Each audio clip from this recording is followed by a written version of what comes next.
हमारे standard 10th का science and technology part 1 का नेक्स्ट लेसन जो है हमारा lesson periodic classification of the element. इस लेसन के बारे में हम डिस्कस करेंगे। इस लेसन में हम कौन से पॉइंट देखने वाले हैं इसके बारे में कुछ देखते हैं। जैसे कि हम इसमें देखने वाले डोबेर्नियर ट्राइड्स देखेंगे, Newlands law of octave, Mendeleev's periodic table, merits and demerits of the Mendeleev's periodic table, modern periodic law, long form of the periodic table and periodic trends. इस सब पॉइंट्स के बारे में हम यहाँ पर डिस्कस करने वाले।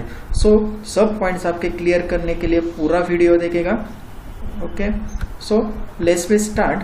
First one is the Dobereiner triad. So Dobereiner triad से यानी कि मतलब हम बोलते हैं कि 3 एलिमेंट्स का जब हम ग्रुप बनाते थे तब उसे हम ट्राइड्स कहते हैं। और डोबेर्नियर साइंटिस्ट ऐसा कि जब पीरियोडिक एलिमेंट प्रिपरेशन का काम चल रहा था, एलिमेंट डिस्कवर होते रहते थे, उस वक्त डोबेर्नियर ने 3 एलिमेंट्स का ग्रुप बना दिया। वो ग्रुप बनाते वक्त उसने देखा कि उस एलिमेंट्स की केमिकल प्रॉपर्टीज सिमिलर होनी चाहिए और 3 एलिमेंट के बारे में यानी कि फर्स्ट एंड थर्ड एलिमेंट, इन दोनों के एटॉमिक मास का एवरेज हम निकालेंगे तो मिडल वाला जो एलिमेंट आता है उसके जितना ही उनका एवरेज आ जाता है, इसलिए उसे कहते हैं डोबेर्नियर triads. So elements are arranged in a group of the 3 is called as a triad, and 3 elements found to possess similar chemical properties and having middle element had an atomic weight almost average of the other 2। यानी कि बाकी के जो 2 element रहेंगे उनका जो average आएगा, उनके एवरेज उतना ही बीच वाला एलिमेंट या मिडल एलिमेंट होगा उसका एटॉमिक वेट हमें मिल जाता है। जैसे कि हम एग्जांपल देख सकते हैं कि एक first example lithium, sodium and potassium, ये 3 एलिमेंट देखेंगे। सो हमने क्या देखा कि ट्राइड बनाने के लिए एक तो केमिकल प्रॉपर्टीज सिमिलर होनी चाहिए। अगर ये 3 एलिमेंट हम देखें तो तीनों एलिमेंट क्या है, मेटेलिक एलिमेंट्स है, राइट। सो मेटल्स है यानी कि इनकी केमिकल प्रॉपर्टी भी सेम रहेंगी। सो इसमें से फर्स्ट एलिमेंट है हमारा लिथियम, उसका एक्चुअल मास है 6.9। तो थर्ड वन एलिमेंट है हमारा पोटेशियम। सो पोटेशियम का मास है 39.1। हमने क्या कहा था कि बीच वाला एलिमेंट यानी कि सोडियम का एटॉमिक मास हमें निकालना है। तो सोडियम का एटॉमिक मास क्या होगा, लिथियम एंड पोटेशियम दोनों एलिमेंट के एटॉमिक मास का एवरेज जितना आएगा उतना ही क्या होता है, बीच वाले एटम का होता है। जैसे कि हमने यहाँ पर सॉल्व करके दिखाया, राइट। सोडियम का एटॉमिक मास यानी लिथियम का एटॉमिक मास प्लस पोटेशियम का एटॉमिक मास, एवरेज निकालना है। सो डिवाइडेड बाय 2 हमारा आंसर आता है 23। सो 23 is the atomic mass of the sodium element. ऐसे 3 एलिमेंट का ग्रुप डोबेर्नियर ने तैयार किया, इसलिए हम उसे कहते हैं डोबेर्नियर ट्राइड्स कहते हैं। जैसे कि आगे है हमारा कैल्शियम, स्ट्रोंशियम, बैरियम। अगर इनका देखें तो कैल्शियम एंड बैरियम इन दोनों का एवरेज निकाले, एटॉमिक मास का एवरेज, तो उसका जो भी आंसर आता है वो आंसर क्या होता है, एग्जैक्टली और near about to the atomic mass of the middle element. जैसे कि स्ट्रोंशियम का एटॉमिक मास हमारा 87.6 है actual atomic mass, but calculate करने के बाद हमें मिलता है 88.7 जो उसके नियर अबाउट है। इस तरह से उसने क्या 3 एलिमेंट का ग्रुप बनाकर एलिमेंट प्लेस किए। सो इसलिए हम कहते हैं उसे डोबेर्नियर ट्राइड्स कहते हैं, राइट। सो उसके बाद आता है हमारा न्यूलैंड्स लॉ ऑफ ऑक्टेव्स।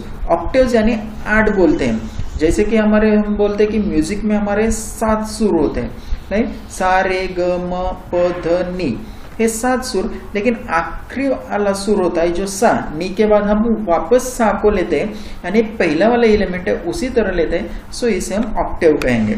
वैसे ही न्यूलैंड्स ने पीरियोडिक टेबल अरेंज करने के लिए वही ऑक्टेव्स का जो म्यूजिकल ऑक्टेव्स है उसका यूज करवा दिया। So first one, he arrange element by increasing their atomic mass. अब एटॉमिक मास के बारे में देखें तो हम पिछले देखे कि डोबेर्नियर ने एटॉमिक मास कैसे फाइंड आउट करना है, एलिमेंट के एटॉमिक मास कैसे मिलते हैं, ये ऑलरेडी फाइंड आउट कर चुके थे। लेकिन न्यूलैंड्स में उनके जो पोजीशंस होगी एलिमेंट्स की उसमें कुछ बदलाव किया या चेंजेस किए वो चेंजेस थे कि जो भी एटॉमिक मास होगा एलिमेंट का, उस एटॉमिक मास के इंक्रीजिंग ऑर्डर के अनुसार एलिमेंट को अरेंज कर दिया, राइट। उसके बाद he found that every 8 element had a property similar to those of first। जैसे मैंने बताया कि 7 सुर होते हैं, 7 सुर के बाद हमें 8वां सुर जो मिलता है वही क्या होता है, फिर से हमारा पहला वाला होता है। इसी तरह जब 8 एलिमेंट के ग्रुप्स न्यूटन्स ने तैयार किए गए तो 8 नंबर का एलिमेंट जो भी होगा उसकी जो प्रॉपर्टी है जो हमारे फर्स्ट एलिमेंट के जितने यानी similar to the first element हमें मिलते हैं। So he found that every 8 element had property similar to those of the first, so that's why it is called as a octave. 7 element different रहेगा लेकिन 8वां जो एलिमेंट आएगा हमारा, so 8वां एलिमेंट अगेन फर्स्ट एलिमेंट जैसे ही property indicate करेगा, इसलिए हम क्या बोलते हैं उसे ऑक्टेव्स कहते हैं। बाद में Newlands compare this similarity observe in the 8 and the first element as the law of octave, right. यानी कि जब उसने ऑक्टेव तैयार किया तो ऑक्टेव तैयार करने के बाद उसने उन सभी एलिमेंट्स की सिमिलैरिटी जो है, सिमिलैरिटी ऑब्जर्व करने के बाद उसे पता चला है कि 8 नंबर का एलिमेंट की प्रॉपर्टी है वो फर्स्ट नंबर के एलिमेंट जितनी ही आती है। फॉर एग्जांपल उसके लॉ ऑफ ऑक्टेव के अगेंस्ट हम देखें तो यहाँ पर हम सो म्यूजिकल नोट भी देख सकते हैं, सा रे ग म प ध नी, ये 7 सुर है।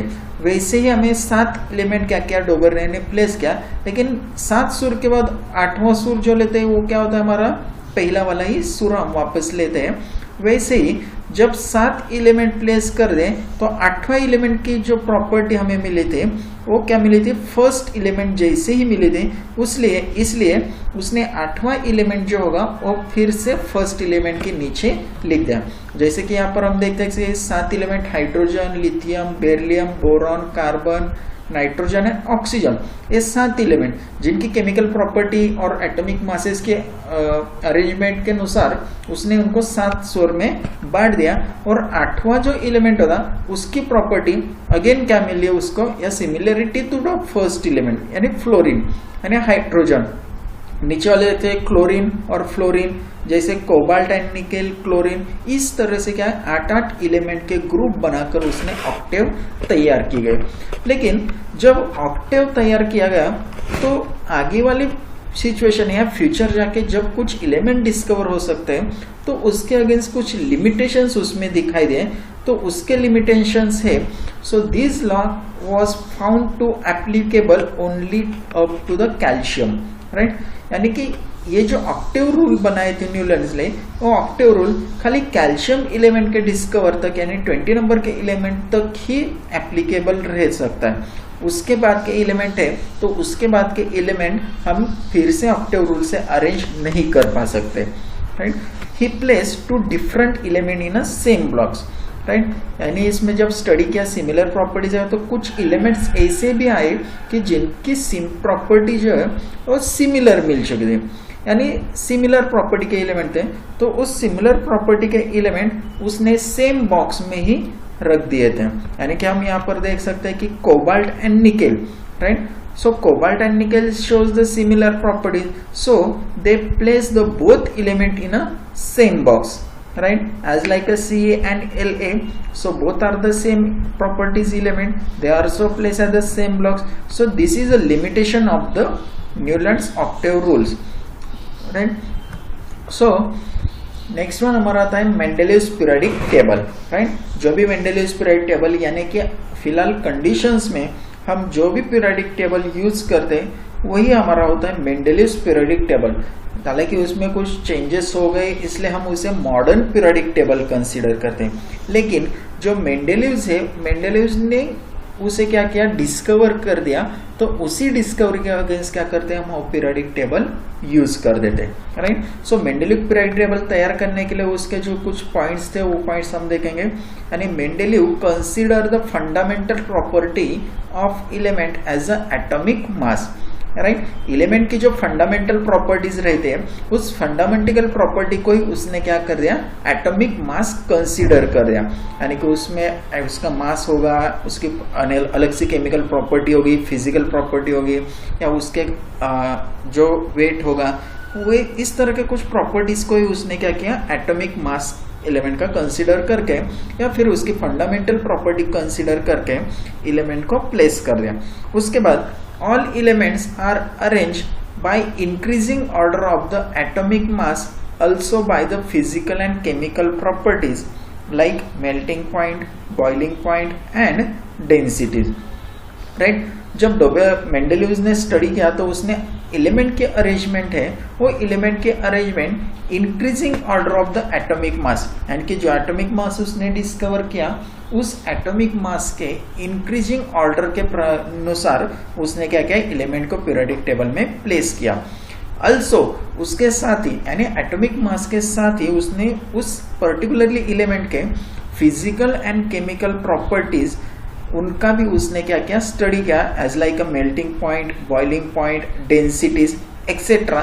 So this property are also arranged by the sequentially with the atomic masses, right। Next one, so Mendeleev found that the element with the similar physical property repeat after definite interval on the basis of these Mendeleev stated as the following laws, यानी कि हम देखते हैं कुछ element जाने के बाद या कुछ एलिमेंट प्लेस करने के बाद आगे वाले एलिमेंट की जो प्रॉपर्टीज हमें मिले थे या मेंडेलिव्स को मिली थी वो रिपीट हो चुकी थी, यानी फर्स्ट वाले एलिमेंट्स था जो हम न्यूलैंड्स में भी देख चुके थे वैसे ही प्रॉपर्टी अगेन क्या हुई थी, रिपीट हो गए थे।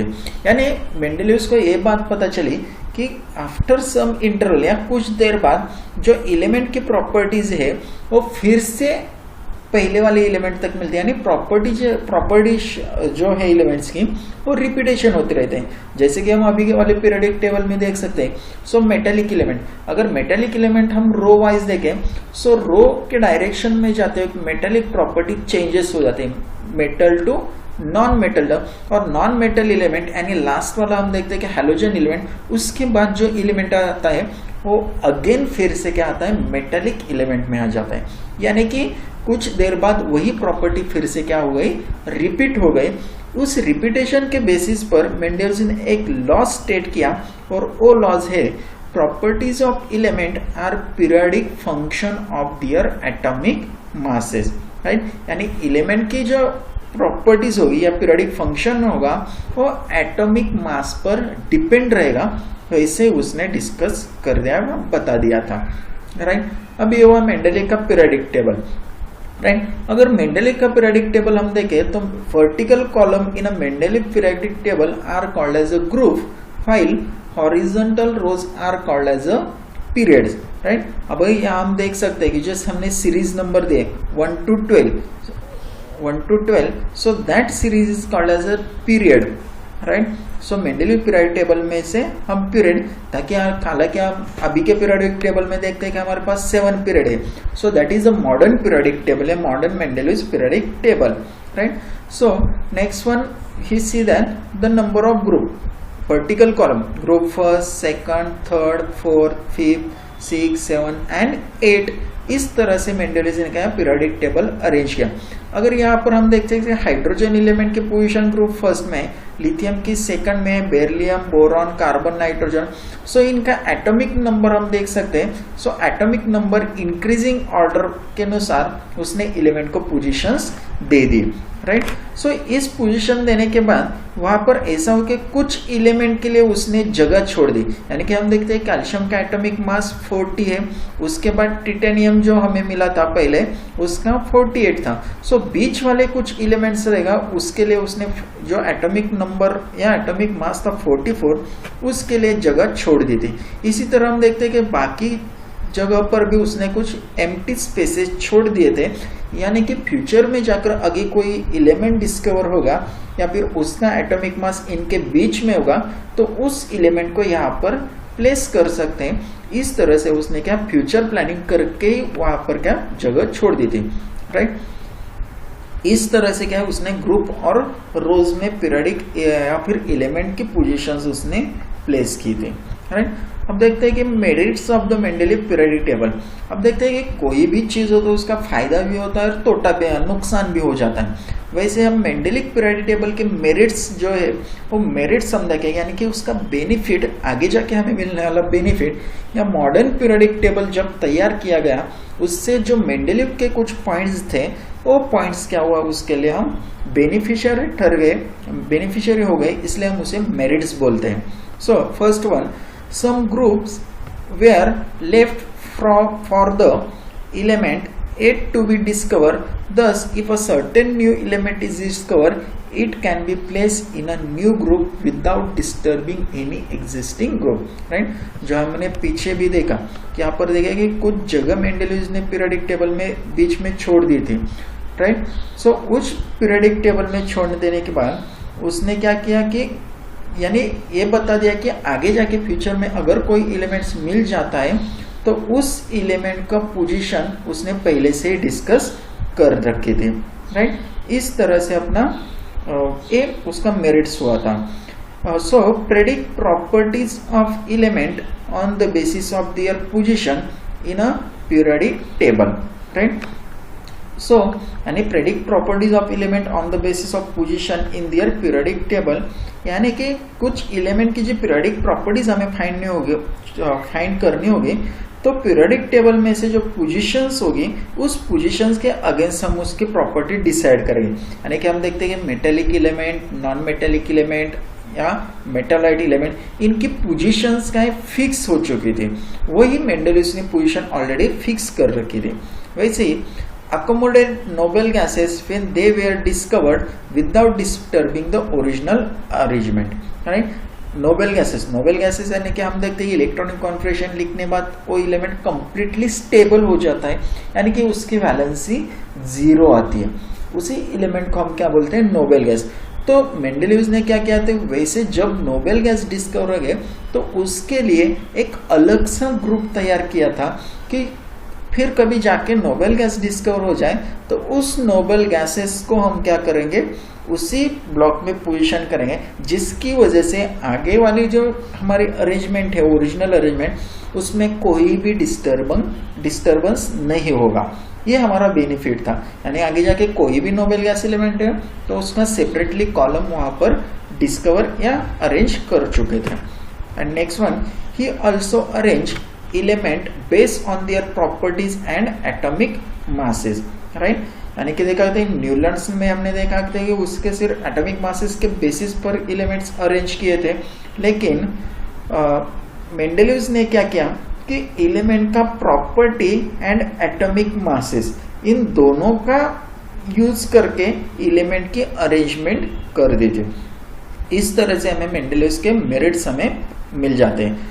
वैसे मेरिट्स है, वैसे डीमेरिट्स भी कुछ मेंडलीव पीरियोडिक टेबल के, वो डीमेरिट्स रिमूव करके हम क्या बोलते हैं, मॉडर्न पीरियोडिक टेबल तैयार कर चुके थे, राइट। सो उसके डीमेरिट्स है कि he was unable to locate hydrogen in a periodic table, right. अब भी हम देखते हैं कि हाइड्रोजन की पीरियोडिक टेबल में फिक्स पोजीशन नहीं है, लेकिन उसका एटॉमिक नंबर के बेसिस से ही देखेंगे हम तो उसकी पोजीशन हम फर्स्ट ग्रुप में देते हैं।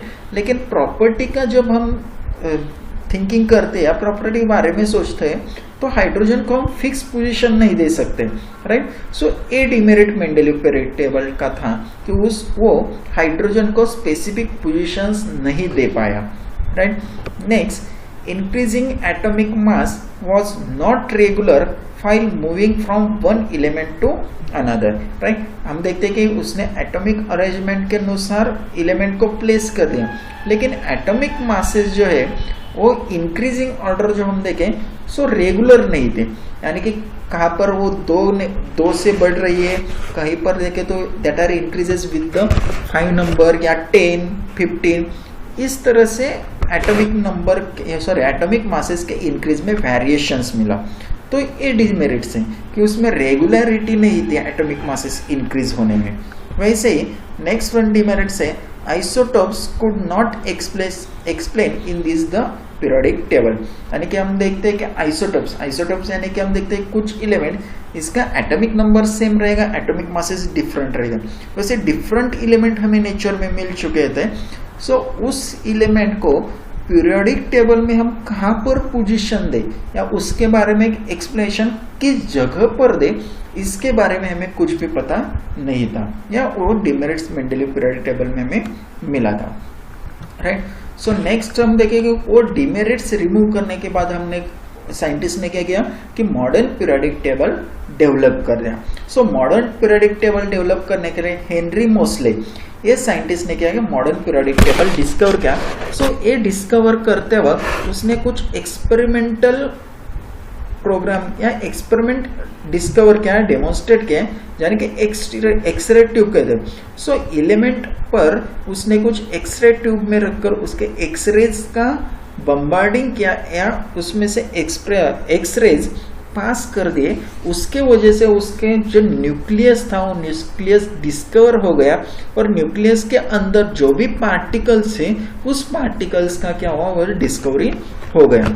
सो उसके बाद एक्सपेरिमेंट करने के बाद उसे पता चला कि atomic number of element correspond to the positive charge on the nucleus और the number of proton in the nucleus, it is the atomic number of the element, right. यानी एक्सरे पास करने के बाद उसे प्रोटॉन डिस्कवर हो गए। सो उसने कहा कि एलिमेंट का जो पॉजिटिव चार्ज या न्यूक्लियस पर जो भी पॉजिटिव चार्ज रहेगा या फिर उस न्यूक्लियस में जितने भी प्रोटॉन अवेलेबल रहेंगे वही एलिमेंट का क्या होगा, एटॉमिक नंबर होगा।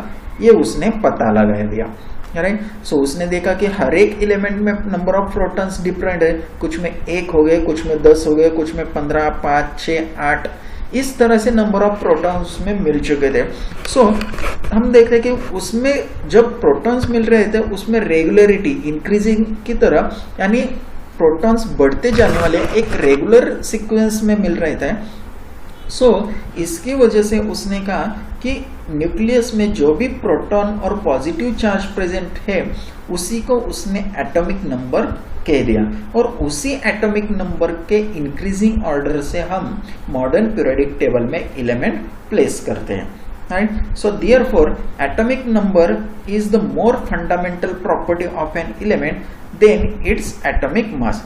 सो उस प्रोटॉन डिस्कवरी के बाद उसने कहा कि मेंडेलीव ने जो बताया था कि atomic mass is the fundamental property, but Henry Moseley suggest that और discover that only atomic number is the more fundamental property than atomic mass, यानी कि एटॉमिक मास की जगह एटॉमिक नंबर एक फंडामेंटल प्रॉपर्टी है हर एक एलिमेंट की, जिसके हम देखेंगे उसका रेगुलरिटी से इंक्रीज होता जा रहा था।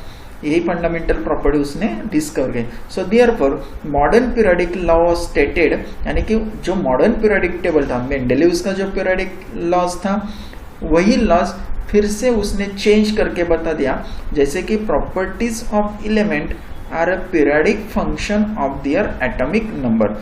हमने मेंडेलीव पीरियोडिक टेबल में देखा कि इट इज अ प्रॉपर्टी और function of their the atomic mass कहा था, लेकिन यहाँ पर देखिए property of element are a periodic function of their atomic number, यानी एटॉमिक नंबर के जैसे उसका पीरियोडिक फंक्शन रह जाएगा, राइट। सो नेक्स्ट वन, जो मॉडर्न पीरियोडिक टेबल था उस मॉडर्न पीरियोडिक टेबल का हम लॉन्ग फॉर्म देखेंगे, long form of the periodic table, यानी कि पीरियोडिक टेबल में क्या कौन से ब्लॉक अवेलेबल है, उसकी अरेंजमेंट किस तरह से की गई, ये सब हमें long form of periodic table में पता चल जाता है। So the modern periodic table is also known as the long form of the periodic table in which the elements are arranged in an increasing order of atomic number, right? So modern periodic table को ही दूसरे नाम से long form of the periodic table के नाम से जाना जाता है। सो उसमें जो एलिमेंट्स है उसकी arrangement increasing order of the atomic numbers से की गई थी, यानी एटॉमिक नंबर जैसा ही इंक्रीज होगा उस तरह से उसकी पोजीशंस दे चुके थे, क्योंकि एटॉमिक नंबर के इंक्रीज होने में वेरिएशंस जो था वो रेगुलरली वेरिएशंस था, यानी कि पहले एलिमेंट का एटॉमिक नंबर 1 था तो दूसरे का 2 ही मिला था, तीसरे का 3 ही मिला था, ऐसे रेगुलरली एटॉमिक नंबर क्या होता, इंक्रीज होता जा रहा था, right. Next one, it contain 7 horizontal rows called the periods and 18 vertical columns called as a group, right? So periodic table में हम देखते हैं कि total number of the group and period. जो हमारे हॉरिजॉन्टल रोज होते हैं उसे हम पीरियड कहते हैं और वर्टिकल कॉलम को ग्रुप कहते हैं। सो 2 rows are shown separately at the bottom of the periodic table. These are called as a lanthanide series and actinide series. वो हम पीरियोडिक टेबल में भी देखते हैं कि पीरियोडिक टेबल के नीचे में हमें 2 रो मिल जाते हैं, उसमें से एक रो होता है लैंथेनाइड सीरीज का और दूसरा होता है एक्टिनाइड सीरीज का।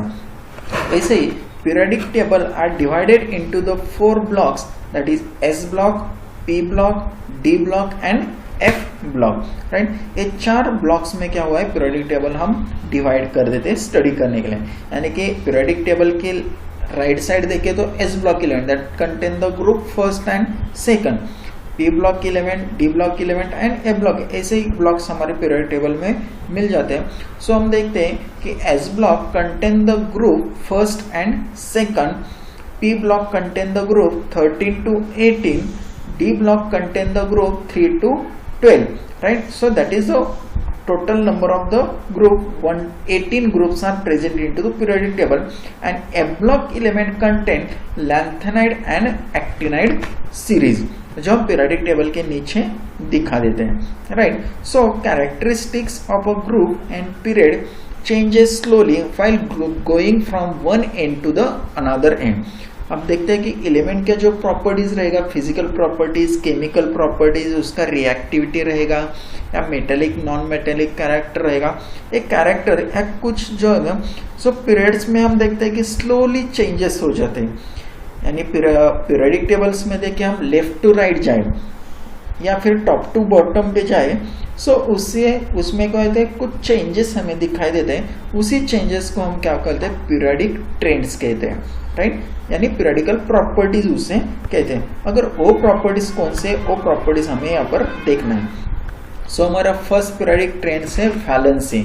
हम वैलेंसी के बारे में पहले ही डिस्कस चुके हैं। वैलेंसी यानी क्या कि लास्ट आउटर मोस्ट शेल होता है एलिमेंट्स का, उसमें जितने इलेक्ट्रॉन्स होते हैं उसे हम क्या बोलते हैं, वैलेंसी कहते हैं। That is the number of electron present in outermost shell of an atom called as a valency, right. Outermost shell में, एटम के आउटर मोस्ट शेल में जितने इलेक्ट्रॉन्स हो गए उसे वैलेंसी कहते हैं। So the valency of a representative element is equal to the number of electron present in outermost shell or equal to the 8 minus number of electron present in outermost shell, right. So कौन से भी element के हम जो valency calculate करने होते हैं, सो 2 तरह से हम कर सकते हैं। एक तो फर्स्ट वन कहेंगे कि उसके आउटर मोस्ट शेल में जितने इलेक्ट्रॉन्स होते हैं उतनी उसकी वैलेंसी होती है, और इफ वैलेंसी जब कैलकुलेट करना है तो हम देखते हैं कि हर एक शेल्स का ऑक्टेट हम कंप्लीट कर रहे हैं,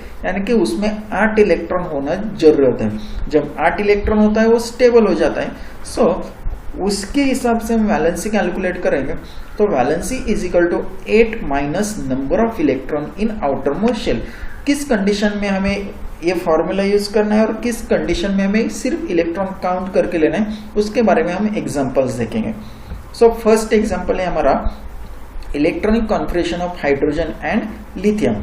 अगर यहाँ पर इलेक्ट्रॉनिक कॉन्फिगरेशन लेके हाइड्रोजन का इलेक्ट्रॉनिक कॉन्फिगरेशन 1 आता है, लिथियम का इलेक्ट्रॉनिक कॉन्फिगरेशन 2,1 आता है। सो ये एग्जांपल देखें तो हाइड्रोजन के आउटर मोस्ट शेल्स में हमें 1 इलेक्ट्रॉन मिलता है और लिथियम के भी आउटर मोस्ट में 1 इलेक्ट्रॉन्स मिलता है। सो हम पहले कंसेप्ट क्या गए, यानी पहले बारे में देखें तो दोनों की वैलेंसी क्या आती है, 1, क्योंकि दोनों के आउटर मोस्ट ऑर्बिटल्स में 1 इलेक्ट्रॉन आता है। सो उसकी वैलेंसी हमें मिल जाती है 1 मिल जाती है।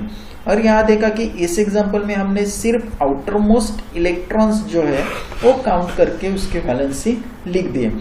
If outermost shell electron is greater than 4 then use formula to calculate valency, right. यानी कि आउटर मोस्ट शेल्स जो हो गए उस शेल्स में 4 या 4 से ज्यादा इलेक्ट्रॉन्स हो गए तो हम क्या करेंगे, उसका जो सेकंड फॉर्मूला है ये वैलेंसी कैलकुलेट करने का, वो फॉर्मूला हम यहाँ पर यूज करेंगे। फॉर एग्जांपल देखेंगे, हमने नाइट्रोजन लिया, नाइट्रोजन का इलेक्ट्रॉनिक कॉन्फिगरेशन है 2,5, अगर यहाँ पर देखें तो आउटर मोस्ट शेल्स में लास्ट इलेक्ट्रॉन्स या लास्ट ऑर्बिट में इलेक्ट्रॉन से टोटल 5, ये 4 से ज्यादा है। अगर 4 से ज्यादा है तो हम फॉर्मूला यूज करेंगे, so in which 5 electrons in outermost shell, therefore valency is equal to, जो हमारा फॉर्मूला है valency is equal to 8 minus number of electrons in outermost shell. अगर यहाँ पर number of electrons in outermost shell हमें पता चला है कि वो कितने 5 है, सो हम फॉर्मूला लिखेंगे valency is equal to 8 minus 5, then हमें आंसर मिल जाता है 3, यानी कि नाइट्रोजन की वैलेंसी आती है 3। इस तरह से हम 2 रूट से वैलेंसी क्या कर सकते हैं, फाइंड आउट कर सकते हैं।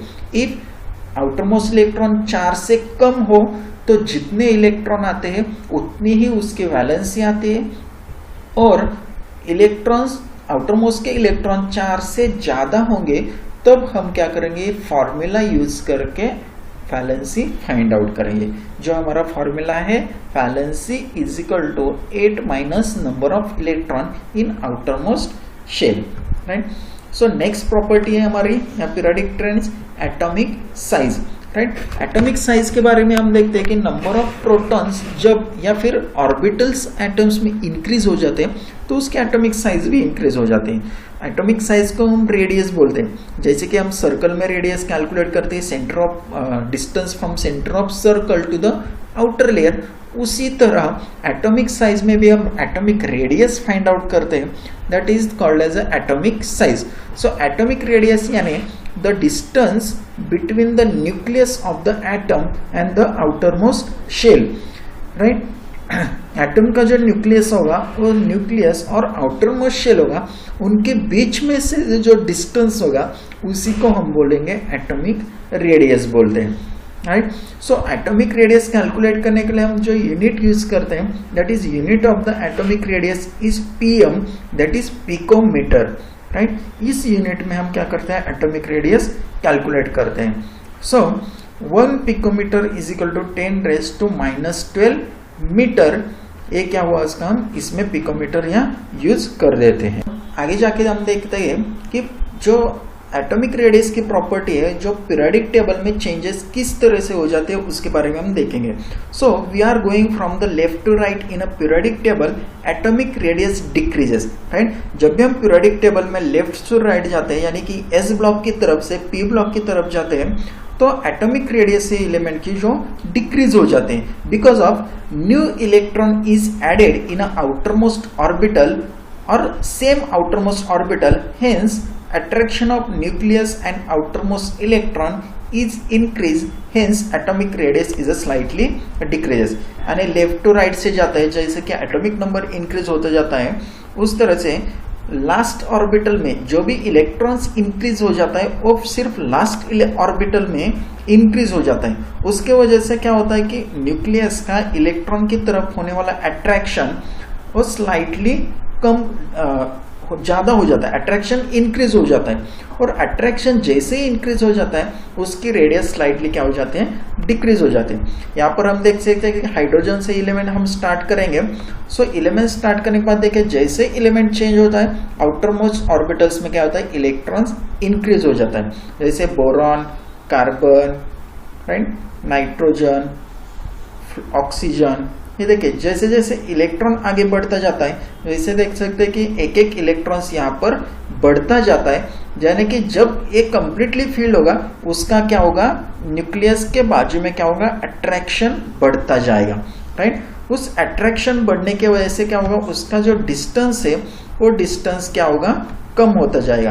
और यहाँ पर देखते हैं कि नियॉन पे जाने के बाद हम देखें कि आउटर मोस्ट जो रेड कलर में दिखा दिया वो कंप्लीटली फिल हो चुका है, और कंप्लीटली फिल हो जाने के बाद हम देखते हैं कि उसका क्या होता है, एटॉमिक यानी कि रेडियस पर क्या होता है, अफेक्ट हो जाते हैं, यानी कि सभी इलेक्ट्रॉन्स जो है बाहर के और न्यूक्लियस की तरफ अट्रैक्ट हो जाते हैं, और उसकी वजह से क्या होता है, उसमें साइज में चेंजेस आ जाता है, यानी कि वो ऑर्बिटल कंप्लीटली न्यूक्लियस की तरफ अट्रैक्ट हो जाता है। जब अट्रैक्ट हो जाता है तो हम बोलते हैं कि जो डिस्टेंस होगा वो डिस्टेंस भी कम हो जाता है, उसकी वजह से हम बोलते हैं कि atomic radius left to right जाते वक्त स्लाइटली डिक्रीज हो जाते हैं, राइट। वैसे we are going from top to bottom in a periodic table, atomic radius is increased because new orbital is added in a element, hence distance of nucleus and outermost orbital is increased, hence atomic radius also increases। अगर हम periodic table में top to bottom देखेंगे क्या group wise देखेंगे, so top to bottom जाते वक्त जब एक एलिमेंट से दूसरे एलिमेंट में हम देखेंगे, सो टोटली एटॉमिक ऑर्बिटल जो outermost orbital newly orbitals involve हो जाता है। जैसे कि हम एग्जांपल देख सकते हैं पोटेशियम एंड आर्गन, आर्गन के बाद एलिमेंट आता है पोटेशियम, आर्गन हमारा हम देखते हैं कि नोबेल गैस एलिमेंट है, उसके बाद में आगे वाला यानी नीचे की रो में आता है पोटेशियम एलिमेंट।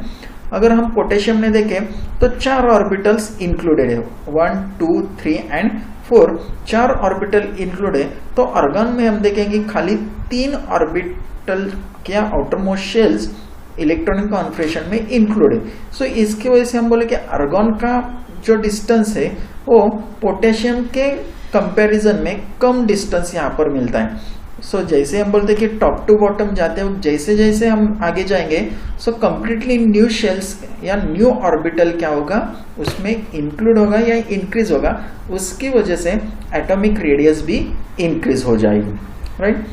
सो नेक्स्ट प्रॉपर्टी हमारी metallic and non metallic character, right. Metallic यानी हम बोलते हैं कि it is a good conductor of the heat and electricity, and non metallic यानी बोलते हैं कि it is a bad conductor of the heat and electricity.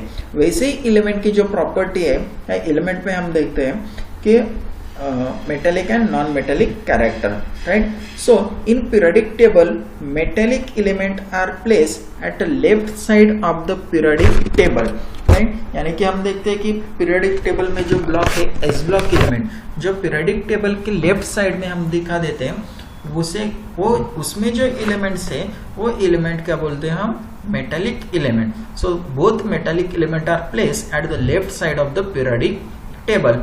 Next one non-metallic element are placed at right side of the element, right? जो periodic table की right side यानी P block element हम कहते हैं, उस P block element में जो भी elements है वो क्या होते हैं non-metallic elements होते हैं। और वैसे metalloids यानी हम बोलते हैं कि जो elements metal and non metal दोनों की भी प्रॉपर्टीज इंडिकेट करता है उसे हम बोलते हैं metalloids.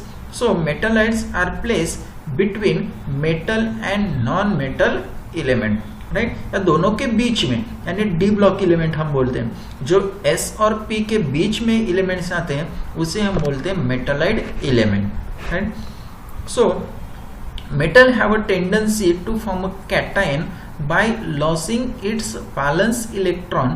This property is called as electropositivity of an element.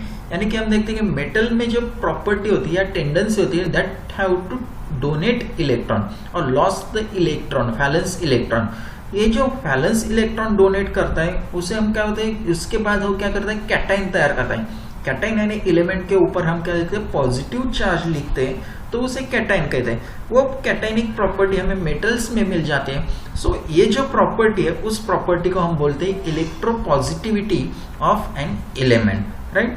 सो उसके अपोजिट है हमारा नॉन मेटल, यानी नॉन मेटल ऑलवेज क्या करता है दूसरी एलिमेंट की तरफ से इलेक्ट्रॉन विड्रॉ करके अपनी तरफ खींच लेता है, यानी non metal have a tendency to form anion. जब हम देखते हैं कि दूसरी तरफ से इलेक्ट्रॉन लेता है कि उसके ऊपर या उस एलिमेंट के ऊपर निगेटिव चार्ज आता है उसे हम बोलते हैं anion. So non metal has a tendency to form anion by accepting electron from outside to its valence shell, right, valence shell में बाहर से इलेक्ट्रॉन लेता है। So this property is called as electronegativity of an element. So इसे हम बोल सकते हैं कि metal elements are the electropositive element and non metals are the electronegative element, right. So the metallic character of element increase while going down the group, यानी हम देखते हैं टॉप टू बॉटम जब एटॉमिक रेडियस इंक्रीज हो जाती है लेकिन metallic character है वो भी इंक्रीज हो जाते हैं। So because of new shells get added, यानी कि नई शेल्स क्या होते हैं उसमें इंक्लूड हो जाते हैं, increase the distance between nucleus and valence electron, right? Tendency of atom to lose electrons increases and therefore resulting cation has a special stability. ये जो 4 पॉइंट्स है इसके बारे में हम देखते हैं कि उसके वजह से जो मेटेलिक कैरेक्टर है जो टॉप टू बॉटम इंक्रीज हो जाता है, यानी कि हम देखते हैं टॉप टू बॉटम जाते वक्त न्यू शेल्स भी ऐड हो जाती है, न्यूक्लियस का डिस्टेंस यानी एटॉमिक रेडियस वो इंक्रीज हो जाती है। जब एटॉमिक रेडियस इंक्रीज हो जाते हैं न्यूक्लियस का अट्रैक्शन कम हो जाता है, उसकी वजह से जो आउटर मोस्ट का इलेक्ट्रॉन्स होगा वैलेंस इलेक्ट्रॉन वो एलिमेंट इजीली डोनेट कर सकता है। So tendency of the atom to loss electron increases and therefore resulting cation has a special stability, यानी कि हम देखते हैं कि वैलेंस इलेक्ट्रॉन विड्रॉ करने के बाद मेटल स्टेबल हो जाता है क्योंकि उसके पहले वाले शेल्स में हमें ऑक्टेट कंप्लीट मिल जाता है, इसकी वजह से उसे हम स्पेशल स्टेबिलिटी कहेंगे, right. So the metallic character of element decreasing while going from the left to right in a same period, right. अब टॉप टू बॉटम देखा कि इंक्रीज हो जाता है, लेकिन लेफ्ट टू राइट जाए जैसे कि सेम पीरियड में लेफ्ट टू राइट जाए तो प्रॉपर्टीज डिक्रीजिंग हो जाता है। उसके कुछ रीजंस हैं, वो रीजंस है outermost shell remains constant, atomic radius goes on decreasing, tendency of atom to lose electron decrease and electronegativity character increases, therefore atom have increased ability to accept electron, and ये 4 reason की वजह से क्या होता है atomic metallic character left to right decrease हो जाते हैं, यानी कि आउटर मोस्ट शेल्स जो होता है कि सेम रहता है, यानी कि इलेक्ट्रॉन इंक्रीज हो जाते हैं, बट वो इलेक्ट्रॉन कहते हैं जो आउटर मोस्ट शेल है सेम शेल में इंक्रीज हो जाता है, यानी न्यूली शेल्स ऐड नहीं होते या फिर atomic radius goes on decreasing. हम देखते हैं कि लेफ्ट टू राइट जाते हुए number of valence electron increase हो जाते हैं, उसकी वजह से अट्रैक्शन इंक्रीज हो जाता है, अट्रैक्शन इंक्रीज होता है न्यूक्लियस के साथ तब उसके एटॉमिक रेडियस डिक्रीज हो जाती है, right. So atomic radius decrease हो जाने की वजह से वैलेंस इलेक्ट्रॉन न्यूक्लियस के क्लोजली आ जाते हैं, वो जितने क्लोजली आएंगे उतना डिफिकल्ट हो जाएगा कि उसका इलेक्ट्रॉन विड्रॉ करना। So tendency of atom to loss electron decreases, यानी कि इलेक्ट्रॉन धीरे धीरे क्या होगा लॉस करने की जो प्रॉपर्टी या टेंडेंसी उसकी डिक्रीज हो जाएगी और electronegative character increases, therefore atom have increased ability to accept electron, and जैसे जैसे लेफ्ट टू राइट जाए इलेक्ट्रोनेगेटिव कैरेक्टर भी इंक्रीज हो जाता है और इलेक्ट्रोनेगेटिव कैरेक्टर इंक्रीज हो जाना मतलब हम देखते हैं कि इलेक्ट्रॉन का एलिमेंट का इलेक्ट्रॉन एक्सेप्ट करने की एबिलिटी भी इंक्रीज हो जाती है। तो इसकी वजह से मेटेलिक कैरेक्टर डिक्रीजिंग हो जाते हैं, hence metallic character decreases and non metallic character increases, right. So इस टेबल इस चार्ट में हम दे सकते हैं कि मेटेलिक और नॉन मेटेलिक प्रॉपर्टी किस तरह से चेंज हो जाती है। अगर देख सकते हैं कि हम फर्स्ट एरो में देखें, ए एरो देख सकते हैं तो इंक्रीजिंग मेटेलिक कैरेक्टर जो हम सकते हैं कि पी ब्लॉक, यहाँ पर हमारा पी ब्लॉक होता है, यहाँ पर एस ब्लॉक होता है, यहाँ पर डी ब्लॉक एलिमेंट। सो पी ब्लॉक से एस ब्लॉक यानी राइट टू लेफ्ट तरफ जाए तो एट मेटेलिक कैरेक्टर क्या होता है इंक्रीज हो जाता है, और उसके अपोजिट नीचे अगर देखें नीचे देखें तो increasing non metallic character left to right जाए यानी एस ब्लॉक की तरफ से पी ब्लॉक की तरफ जाए तो मेटालिक नॉन मेटालिक कैरेक्टर क्या होता है इंक्रीज हो जाता है। वैसे हम देखते हैं पीरियड में देखें यानी टॉप टू बॉटम देखें, सो टॉप टू बॉटम जाते वक्त इंक्रीजिंग मेटेलिक कैरेक्टर यानी कि यहाँ पर जो एलिमेंट होगा वहां की मेटेलिक कैरेक्टर कम होगी, जैसे जैसे हम नीचे जाएंगे तो मेटेलिक कैरेक्टर इंक्रीज हो जाएंगे, और उसके अपोजिट भी यहाँ पर जब हम बॉटम से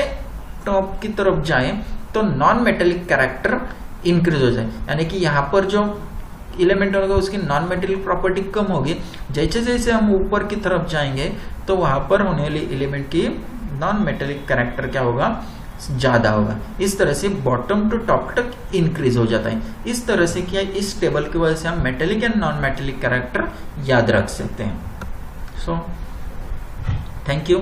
अगर आपको वीडियो अच्छा लगे तो लाइक एंड सब्सक्राइब जरूर कीजिएगा।